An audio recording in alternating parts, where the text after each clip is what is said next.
All right, well, first of all, I saw the film last night. So fun, so smart, so funny. Thank you. Margot Robbie calls you up. Yeah. Pitches a live-action version of Barbie. Yes. Initial reaction. Well, my initial reaction was she was saying, do I want to write it? And I loved Margot, and I knew I think she's an extraordinary actor, but I'd also been talking to her as a producer, and I love the work she's done with her company, Lucky Chap, and I just have been only so impressed by her every time I've interacted with her, and I thought, well, if I would ever do this, it would be like, let's do it for Margot, and then once Noah and I had written the script, I thought, well, I don't really want anyone else to direct it. So I had to ask her if I could direct it. And then she said, yes, come direct it. But it was Margot. It was Margot that was thrilling to me. And then the idea of trying to make something about Barbie was, it was just such a head scratcher. It felt exciting. Right. Because I was like, well, how do I even start? Where do we even start? Exactly. And that was the thing that I kept thinking the entire time I'm watching the film was like, where did they start? Like, how do you have Barbie, and now what? It's this world that we've never seen adapted in that way. Honestly, it was something that all the way through production, I benefited from having a really long pre-production period. Yeah. I was talking to the set designer, the cinematographer, and the costume designer for a year before we even started official prep, because everything had to be figured out, because it was like, how are we even going to begin to accomplish this, and what are the rules, and what does it look like? And so it was definitely something where it presented just every day a different challenge, but in that way it's so fun because I got to figure it out with some of the smartest minds in cinema of like, okay, well, how are we going to do it? Right. And of course, Margot, incredible as Barbie, stereotypical Barbie, but nothing stereotypical about this woman. No. What would you say made her the perfect Barbie outside of the obvious stuff? She looks the part of it. Well, she and Ryan and all the actors, but there's a quality where they're finding the humor through the truth and through taking it seriously, and they're never making fun of it, and they're never standing outside of it. And honestly, when it comes to Margot,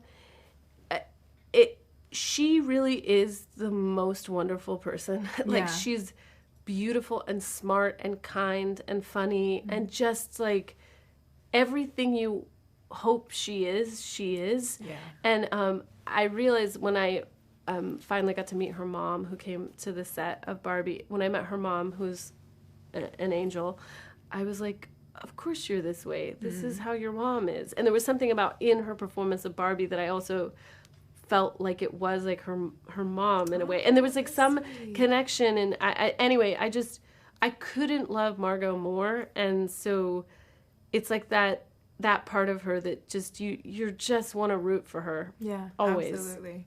And it's being reported that there were 40 different costumes that Margot had in this. Yeah, that sounds right. Does that feel about right? Yeah. How hands-on, if at all, were you in helping to like navigate those fashions and also like what that communicates about Barbie? Oh yeah, no, the fashion was like, again, I'd been talking to Jacqueline for a really long time, and we had, Barbie was invented in 1959, so we sort of had from 1959 until now to kind of pick all of the moments we wanted to emphasize that from the history, but also we had to make it our own and make it work for the film.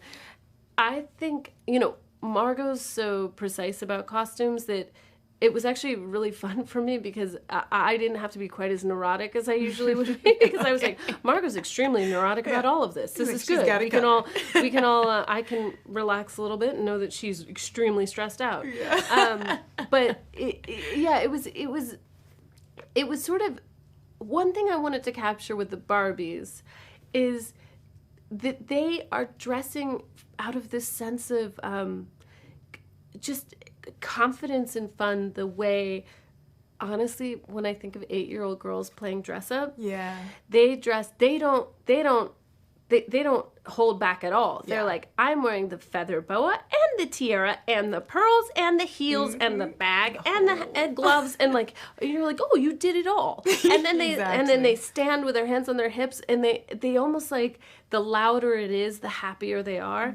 And I wanted to access that kind of feeling for all of the Barbies of just like, even with, you know, Issa as president, we talked about like, what if you wore a ball gown as president? Why wouldn't you? Right. And there was something about that sort of like childish, like do the biggest, brightest thing you can think of and just do it confidently that I think sometimes as adults we can lose because we try to be proper. And I wanted it to feel fun in that way. Yeah, well, it certainly did feel very fun. So mission accomplished. You know, Ryan said that you were really the one he should credit with bleaching the hair for the film. No, Is that he right? did it on his own. He did it on his own? Okay, look at him. No. I mean, he's always no. He did it. We talked about the blondness of Ken, but he really committed full steam because we were looking at different versions, and then he just came one day and he was like, "I've done it." And I was like, "Oh my goodness, you certainly have." But yeah, I mean, that's the thing about Margot and Ryan. They just commit 150%, and so really, you just have to be there to capture it because they're already creating something so incredible. Right. And this Barbie sleepover, Greta. Yes. What can you tell me about the Barbie sleepover? What I can tell you is that Ryan could not come, but he did send a bagpiper.